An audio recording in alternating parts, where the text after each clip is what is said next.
চিন্তা ভাবনা বহুত আগে করেছে মানুষ, কিন্তু কাটতে পারেনি। ওই কোষের দাগ আছে গাছে, তারা গাছ কাটতে পারেনি, না কাটতে পারে চলে গেছে। একজন মারাও গেছিল গলা দিয়ে রক্ত উঠে। মানে গাছ কাটতেছে? হ্যাঁ, গাছ কাটতেছে।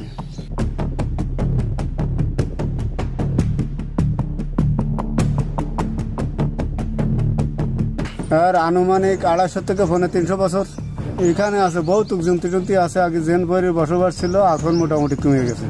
আমার জন্মের থেকে আমি এরকম দেখেছি, আমার দাদারা দেখেছে, আমার আব্বারা দেখেছে, আমার পর দাদাও এরকম দেখে গেছে।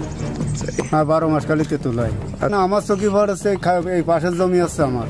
এবেলায় মানে জেন পরির আশ্রয় আছে, আলোর মতন আছে, এসে পড়ে এই গাছে, এই দেখেছি, তাছাড়া পরিচিত দেখিনি।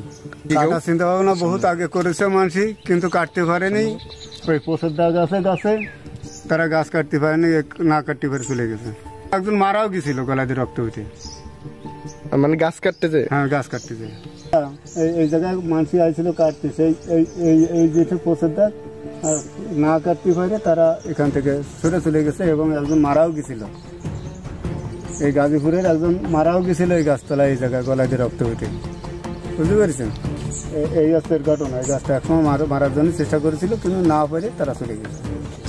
পরিস্থিতি চাই, এখনকার পরিস্থিতি খুব শান্ত এবং খুব ভালো। এখন রাত দিনে এই জায়গায় ছেলেবেলেরা 34 মাসের সময় আসে, এখন পিকনিক করে দিনে, মানে আবার সন্ধ্যের সময় চলে যায় সবাই। এই সাইডে জমি আমি করেছি এক সময়, এখন করি না। এখন ওই ছেলেবেলেরা করে এই যা।